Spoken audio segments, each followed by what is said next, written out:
పట్టభద్రుల ఎమ్మెల్సీ ఎన్నికల మొదటి ప్రాధాన్యత ఓట్ల లెక్కింపు పూర్తయిందన్నారు కలెక్టర్ హరిచందన. ఫస్ట్ ప్రయారిటీ ఓట్లలో అభ్యర్థులు ఎవ్వరికీ 50% ఓట్లు రాలేదన్నారు. దీంతో రెండో ప్రాధాన్యత ఓట్ల లెక్కింపును ప్రారంభిస్తామన్నారు ఆర్ఓ హరిచందన.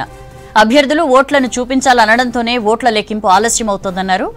4 రౌండ్లు పూర్తయ్యేసరికి కాంగ్రెస్ అభ్యర్థి తీన్మార్ మల్లన్నకు 1,23,513 ఓట్లొచ్చాయి. ఇక బీఆర్ఎస్ అభ్యర్థి రాకేష్ రెడ్డికి 1,04,248 ఓట్లొచ్చాయి. ఫస్ట్ రౌండ్ ఆఫ్ ఓటర్ లెక్కింపు ఫస్ట్ ప్రిఫరెన్స్ ఓట్ కంక్లూడ్ చేయడం జరిగింది. సో దీంట్లో మనం టోటల్గా 3.36 lakhs ఓట్స్ మనం కౌంట్ చేసాము. దీంట్లో ఫస్ట్ కౌంట్లో 12 postal ballot and 27,978 ballot papers reject చేయబడ్డాయి. సో టోటల్ వ్యాలిడ్ బ్యాలెట్స్ వచ్చేసి 3,10,000 ఉన్నాయి. దీంట్లో మీకు ఇప్పుడు కోటా వచ్చేసి ఇప్పుడు మన కోటా నంబర్ వచ్చింది ఫస్ట్ ఈ after rejecting the invalid ballot papers. So ఇప్పుడు మన కోటా వచ్చేసి 1.55 lakhs కోటా ఉంది. Exact number is 155,095. సో ఈ ఓట్స్ ఎవరికన్నా క్యాండిడేట్కి వస్తే వీళ్ళు డిక్లేర్ అవుతారు. కానీ ఈ ఫస్ట్ రౌండ్లో ఏ క్యాండిడేట్కి ఇంకా ఈ కోటా రీచ్ అవ్వలేదు. సో ఇప్పుడు మేము ఎలిమినేషన్ రౌండ్ స్టార్ట్ చేయబోతున్నాం. So this is the second round. Elimination రౌండ్లో లీస్ట్ ఓట్స్ ఏ క్యాండిడేట్కి అయితే వచ్చాయో ఆ క్యాండిడేట్ నుంచి మేము ఎలిమినేషన్ స్టార్ట్ చేస్తాము. దాని నుంచి పైకి వెళ్తూ ఉంటాం. అంటే ఫర్ ఎగ్జాంపుల్ మీకు ఒక క్యాండిడేట్ 11 ఓట్స్ వచ్చాయండి ఒక క్యాండిడేట్కి. ఆ ఓట్ అక్కడి నుంచి మేము 10 కూడా ఉంది. సో యతుకుల శేఖర్కి లాస్ట్ వచ్చింది. సో ఆ క్యాండిడేట్ నుంచి మేము ఇప్పుడు ఎలిమినేషన్ రౌండ్ స్టార్ట్ చేయబోతున్నాము. So this is the conclusion. Details తెలుసుకుందాం. శేఖర్ మనతో లైవ్ లో జాయిన్ అవుతున్నారు. శేఖర్, ఇంకా ఫస్ట్ ప్రయారిటీ ఓట్లలో ఎవరికి రాలేదని ఇప్పుడే ఆర్ఓ హరిచందన చెప్పారు. సో ఇప్పుడు సెకండ్ ప్రయారిటీ ఓట్ల లెక్కింపు స్టార్ట్ అవుతుందా?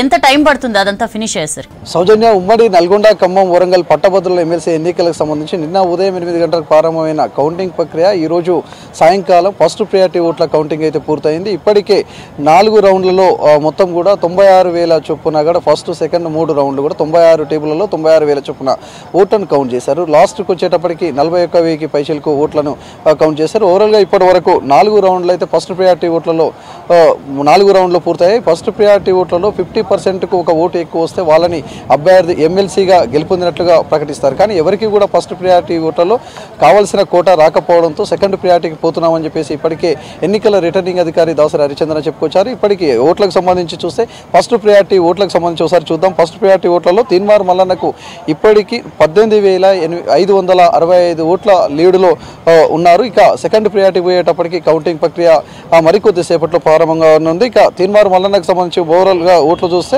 1,22,813 ఓట్లు వచ్చాయి. ఇక బీఆర్ఎస్ అభ్యర్థి రాకేష్ రెడ్డికి వచ్చేటప్పటికి 1,04,248 ఓట్లు. ఇక బీజేపీ అభ్యర్థి గుజ్జల ప్రేమేందర్ రెడ్డికి 43,313 ఓట్లు. అదేవిధంగా ఇండిపెండెంట్ అభ్యర్థి అశోక్ గౌడ్ కూడా 29,697 ఓట్లను షేర్ చేసుకున్నారు. ఇక మిగతా వాళ్ళందరూ కూడా దాదాపు 2,000కు తక్కువనే, అంటే మొత్తం కూడా 52 మంది అభ్యర్థులు పోటీలో ఉంటే 4 మాత్రం ప్రధానంగా కూడా పోటీలో కనిపించారు. ఇక్కడ ఎలిమినేషన్ ప్రక్రియ ప్రారంభమవుతుంది. కింది నుంచి ఎవరివైతే తక్కువ ఓట్లు ఉంటాయో వాళ్ళందరినీ కూడా ఒక్కొక్కరి ఓట్లను సెకండ్ ప్రయారిటీ ఎవరికైతే ఇచ్చారో ఆ ఓట్లను కలుపుతూ ఒక్కొక్కరిగా ఎలిమినేషన్ ప్రక్రియ ప్రారంభం అవుతుంది మరికొద్ది సేపట్లో అని చెప్పేసి కూడా ఇప్పటికే ఎన్నికల రిటర్నింగ్ అధికారులు చెప్పుకొచ్చారు. ఈ కౌంటింగ్కు సంబంధించి ప్రారంభమైన కాంచి కొంత ఆలస్యం అవుతుంది. అదేవిధంగా ఓట్లకు సంబంధించి కొంత గందరగోళం సృష్టిస్తున్నారు అని చెప్పేసి కూడా కొద్దిసేపటి క్రితం బీఆర్ఎస్ నాయకులు ఆరోపణలు చేస్తూ ప్రెస్ మీట్ పెట్టారు. అదేవిధంగా ఆర్ఓను ఎన్నికల రిటర్నింగ్ అధికారులను కూడా కలిశారు, ఎన్నికల అబ్జర్వర్స్ను కూడా కలిశారు. సో వాళ్ళు కూడా చెప్పుకున్నది ఏంటంటే ప్రతి టేబుల్ దగ్గర మధ్యలోనే కౌంటింగ్ అవుతుంటే మధ్యలో అడిగితే సమాధానం మేము చెప్పలేం. పూర్తిగా అయిన తర్వాత డేటాతో మేము అఫీషియల్గా ఇస్తాము డేటా అన్నప్పటికీ కూడా వాళ్ళు కొంత అబ్జెక్షన్ చెప్పారు. దాంతో మాకు కొంత ఆలస్యమైందని కూడా ఎన్నికల రిటర్నింగ్ అధికారి ఇప్పటికే క్లారిటీ ఇచ్చారు. మరోవైపు తీన్మార్ మల్లన్న మాట్లాడుతూ ఇదంతా కూడా ఓవైపు ఓడిపోతున్నామనే భయంతో స్పష్టంగా కూడా వాళ్ళు ఈ ఆరోపణలు చేస్తున్నారు. మరోవైపు కేటీఆర్ ఆడిస్తున్న డ్రామాలో భాగమే ఈ ఎన్నికల్లో కొంత బీఆర్ఎస్ నాయకుల ఆల్చేయాలని చెప్పేసి కూడా అటు తీన్మార్ మల్లన్న కూడా కామెంట్ చేశారు. ఓవరాల్గా నల్గొండ, ఖమ్మం, వరంగల్ పట్టభద్రుల ఎమ్మెల్సీ ఎన్నికల్లో ఉప ఎన్నికలకు సంబంధించి లాస్ట్ టైం ఇది బీఆర్ఎస్ సీటు. సో ఇప్పుడు కూడా ఖచ్చితంగా కూడా గెలుస్తామని వాళ్ళ ధీమాతో వాళ్ళు ఉంటే ఇప్పటికే ముందంజలో తీన్మార్ మల్లన్న ఉన్నాడు. అది కూడా ఫస్ట్ ప్రియారిటీలోనే 18,565 ఓట్ల భారీ మెజార్టీ ఉంది. ఇక సెకండ్ ప్రియారిటీకి పోయేటప్పటికి కూడా ఎలిమినేషన్ ప్రక్రియ ప్రారంభమవుతుంది. మొత్తం కూడా చూస్తే కింది నుంచి 52 మందిలో మొత్తం కూడా చూస్తే దాదాపు 80,000కు పైచిలకు కూడా వీళ్ళ ఓట్లు లేవు. అంటే ఫస్ట్ సెకండ్ వదిలేస్తే మిగతా వాళ్ళవి కూడా కొంత తక్కువనే ఓట్లు ఉన్నాయి. సో ఈ సెకండ్ ప్రియారిటీలో కూడా ఈ అంటే ఎవరు అనేది తేలే అవకాశం అయితే ఇక్కడ కనిపిస్తలేదు. ఎందుకంటే సెకండ్ ప్రియారిటీ ఓట్లలో కూడా తీన్మార్ మల్లన్నకు, అదేవిధంగా రాకేష్ రెడ్డి, గుజ్జల ప్రేమేందర్ రెడ్డి,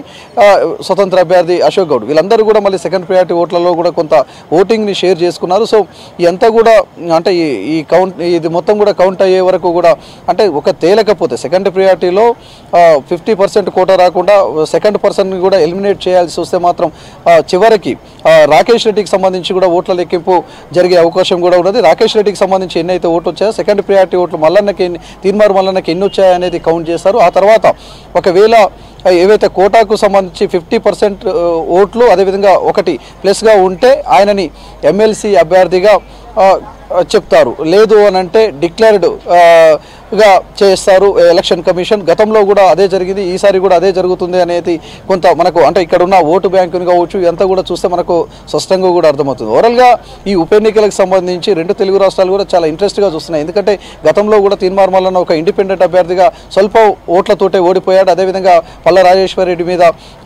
బాగా ఫైట్ చేసిన వ్యక్తి ఆ టైంలో. ఇప్పుడు మళ్ళీ తను కాంగ్రెస్ అభ్యర్థిగా పోటీ చేస్తున్నాడు.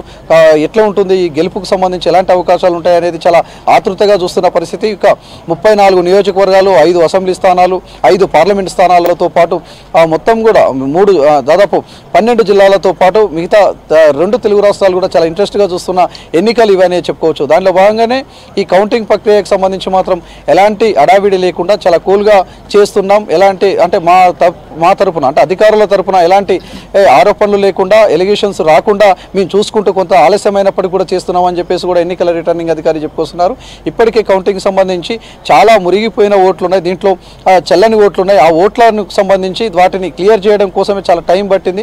ఫస్ట్ మేము అంటే ఒక్కొక్క రౌండ్కు 4 గంటల సమయం మాత్రమే అనుకున్నాం, కానీ దాదాపు 6 గంటల నుంచి 7 గంటల సమయం పట్టింది. కొంత ఆలస్యం అయింది, కానీ సెకండ్ ప్రియారిటీ ఓట్లకు వచ్చేటప్పటికి ఇప్పుడు ఆలస్యం రాదని కూడా చాలా క్లారిటీ ఇచ్చారు ఎన్నికల రిటర్నింగ్ అధికారి. సెకండ్ ప్రియారిటీకి సంబంధించి ఇప్పటికే చెల్లని ఓట్లు తీసేశారు కాబట్టి, అదేవిధంగా బండల్స్ కట్టారు, ఇంకా వాళ్ళకు క్లారిటీ ఉంది కాబట్టి ఇది సెకండ్ ప్రియారిటీ ఓట్ల కౌంటింగ్ అయితే తొందరగా అయ్యే అవకాశం ఉంది. చూస్తే మనము 52 మంది అభ్యర్థుల్లో కింది నుంచి చూస్తే మాత్రం 10, 11, 20 ఇట్లా 2,000కు తక్కువ ఓట్లున్న వాళ్ళే చాలామంది ఉన్నారు. దాదాపు 5వ నెంబర్ వరకు అంటే 52 మందిలో 4 మాత్రమే 20,000కు పై చేరుకుంది. మిగతా వాళ్ళందరికీ కూడా తక్కువ ఓట్లే ఉండడంతో ఇది కౌంటింగ్ ప్రక్రియ కూడా చాలా సులువుగా అవుతుందని కూడా చెప్పుకొస్తున్నారు. రేపు మధ్యాహ్నం సమయం లోపే ఈ అంతా కూడా సెకండ్ ప్రియారిటీ ఓట్ల కౌంటింగ్ ప్రక్రియ పూర్తవుతుంది. ఎమ్మెల్సీ గెలుపుకు సంబంధించి ఎవరు అనేది కూడా మేము క్లారిటీ ఇచ్చే అవకాశం కూడా ఉంటుందని చెప్పేసి కూడా ఎన్నికల రిటర్నింగ్ అధికారులు చెప్పుకొచ్చారు. ప్రశాంతంగా ఇంకా ఆతృతగా మాత్రం సెకండ్ ప్రియారిటీ ఓట్ల మీద చూస్తున్న పరిస్థితి అయితే ఇక్కడ కనిపిస్తుంది. సౌజన్య.